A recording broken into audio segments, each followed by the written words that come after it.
अगला है welcome to English guys. ये हम शुरू कर रहे हैं S6 का यूनिट 1 का लेक्चर नंबर 2 है ये, ठीक है। तो चलिए, इसमें कुछ ना सिद्धांत दिए गए हैं, ठीक है। जब लैंग्वेज हम सीखते हैं इंग्लिश सेकंड लैंग्वेज, तो उसमें कुछ सिद्धांत है, उसके बारे में पढ़ते हैं हम लोग, ठीक है। बोल रहे हैं ना, पहला प्रिंसिपल ऑफ हैबिट फॉर्मेशन, मतलब आदत बनाने का सिद्धांत। कहने का मतलब जब इंग्लिश में सिखाते हैं तो उसमें बच्चे में आदत डेवलप करना होगा कि पर डे बच्चा कुछ ना कुछ लिखे, पर डे कुछ ना कुछ बात करे इंग्लिश में, कुछ सीखे, तब भी बच्चा इंग्लिश सीख पाएगा। ऐसा नहीं कि एक बार पढ़ा दिए फिर 10 दिन छोड़ दिए फिर पढ़ाना शुरू कर दिए, तो इससे क्या होगा, बच्चा पर बर्डन हो जाएगा, बच्चा पढ़ ही नहीं पाएगा, ठीक है। वो उसमें बोझ पड़ जाएगा ज़्यादा। दूसरा प्रिंसिपल सिद्धांत है प्रिंसिपल ऑफ नेचुरलनेस, मतलब एकदम नेचुरल वातावरण में पढ़ाना चाहिए, ठीक है ना। एकदम जो होता है ना प्राकृतिक रूप से, तो उसमें हमको पढ़ाना चाहिए, ठीक है ना। ऐसा नहीं कि बच्चों को लगे कि भाई ये तो क्या ही पढ़ा रहे हैं सर, ऐसा नहीं। उसको एकदम स्थानीय भाषा से जोड़ जोड़ के इंग्लिश को पढ़ाना चाहिए, ठीक है। यही होता है प्रिंसिपल ऑफ नेचुरलनेस, एकदम साधारण प्राकृतिक तरीके से, ठीक है। कुछ नया हाई फाई एकदम इस्तेमाल नहीं कर देना है। अगला है प्रिंसिपल ऑफ कम्युनिकेशन, ठीक है ना। प्रिंसिपल ऑफ कम्युनिकेशन कहने का मतलब कि बात आपस में बोल के वाद विवाद करके करने का सिद्धांत। मतलब जब हम वाद विवाद करके सीखते हैं ना, वो भी बहुत अच्छी चीज़ें हैं, ठीक है। इसमें अलग अलग इसमें क्या करते हैं, बच्चों को अपॉर्चुनिटी प्रोवाइड करते हैं कि क्लास में वो बोलें, ठीक है, एक दूसरे से बात करें, ठीक है। प्रिंसिपल ऑफ इमिटेशन, मतलब ग्रहण करने का सिद्धांत। करने का मतलब जब बच्चा करके खुद से सीखता है ना, उसको सिद्धांत को भी फॉलो करना है, ठीक है।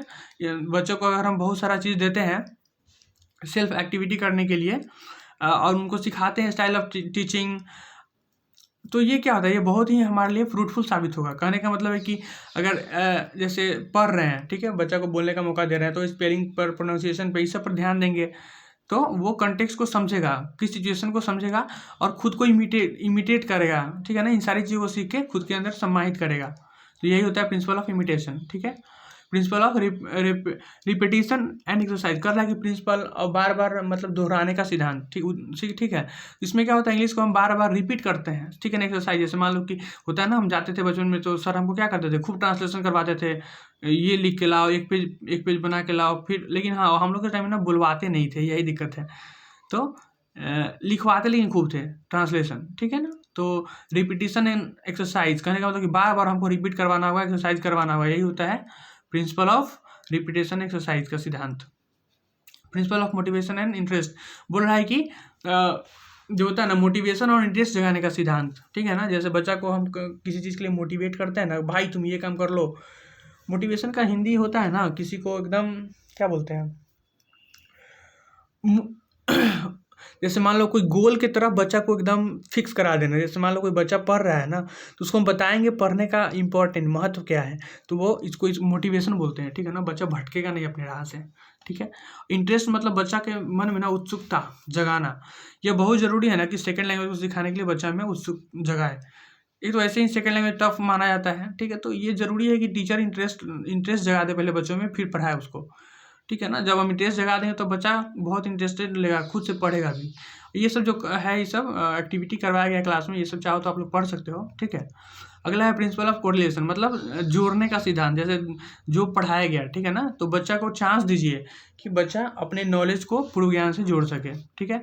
अगला है प्रिंसिपल ऑफ एक्टिविटी टीचिंग, बोल रहा है कि एक्टिविटी टीचिंग कराना है हमको, ठीक है। जैसे क्रियाकलाप के माध्यम से, ठीक है ना। तो और टीचर और स्टूडेंट दोनों का इंटरेक्शन होना चाहिए, बाईपोलर, इधर से भी उधर से भी। ऐसा नहीं कि बस टीचर खड़ा हो गया और बला बला बला बला बोले जा रहा है, तो इससे कोई फायदा नहीं है, ठीक है ना। हमको क्या करना है, डांस करना है, गाना गाना है, रोल प्ले करना है, तो सबके माध्यम से हम एक्टिविटी, इसी को एक्टिविटी बोलते हैं, कुछ ना कुछ क्रियाकलाप करना, इसी का क्रियाकलाप करने का सिद्धांत इसको बोलते हैं, ठीक है। अगला है प्रिंसिपल ऑफ VAKT, ठीक है ना, visual audio kinesthetic and tactile. बोल रहा है ना कि कुछ दिखाकर, कुछ सुनाकर, अपने बॉडी लैंग्वेज को करके, ठीक है ना। तो ये सब करके हम बच्चों को सिखाते जाइए। और यहाँ पे है ना टेक्टाइल। टेक्टाइल का मतलब होता है ना कि बच्चा मतलब किसी चीज़ को छू के, स्पर्शनीय मतलब छू के महसूस कर सके, पहले देखे फिर सुने फिर अपने मतलब हिला डुला के। ऐसा होता है ना काइनेस्थेटिक मतलब बॉडी का हिलना डुलना, ठीक है। पूरा एकदम मतलब लैंग्वेज मेंटेन करते हैं ना जब बोलने का, वो गुण करने का मतलब हाव भाव। और टेक्टाइल मतलब उसको महसूस करना, ठीक है, ये सब चीज़ें। और बोल रहा है कि जो लर्नर है उसको ना एक्टिव पार्टिसिपेशन में इन्वॉल्व कीजिए। कहने का मतलब कि वाद विचार, नाटक, गाना, सॉन्ग, ये सब में हम उसको पढ़ने लिखने में, रीडिंग लिसनिंग में करेंगे तो ये सब बहुत ही अच्छा रहता है। यही होता है प्रिंसिपल ऑफ VAKT। ठीक है, जब बच्चा को हम एकदम संपूर्ण तरीके से उसको बिजी रखते हैं ना किसी चीज़ में करवा के, ये वही प्रिंसिपल ऑफ VAKT होता है।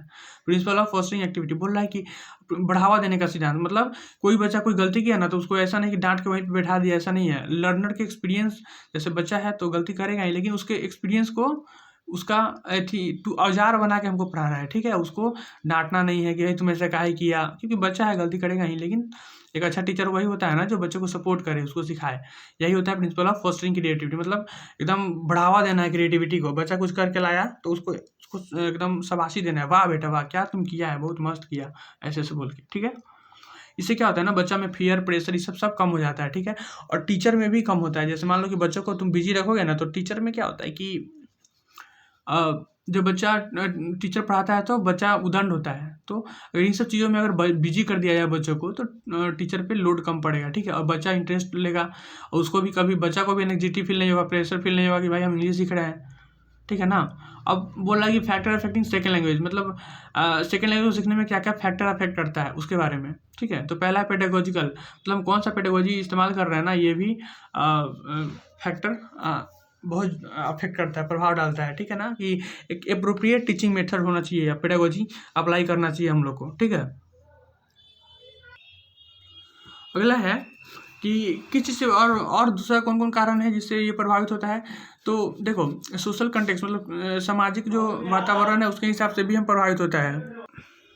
जैसे सिखाने के क्रम में क्या होता है, सामाजिक वातावरण, एटीट्यूड क्या है, क्या बच्चों का मोटिवेशन किस लेवल का है, बच्चे में कोई उदासीपन तो नहीं है। ठीक है ना, और यही सब क्या स्टाइल है तुम्हारा। ठीक है, ये सभी बहुत मायने में हमें असर डालता है। ठीक है, यही सब चीज़ इसमें लिखा गया है। ठीक है, language through the interaction of biological, social and environmental factor बोल रहा है कि, और देखो बायोलॉजिक, मान लो कि बच्चा अगर शारीरिक रूप से ठीक ही नहीं है तो क्या लैंग्वेज पढ़ेगा, उसमें थोड़ी दिक्कत है। और सामाजिक रूप से भी, अगर मान लो समाज ही नहीं चाहता है कि बच्चा लैंग्वेज सीखे, जब तुम इंग्लिश पढ़ना शुरू करो तो लोग तुम्हारा टीचर को मना करे कि काहे मेरे बेटा को इंग्लिश पढ़ा रहे हो, तो फिर तो दिक्कत हो जाएगा।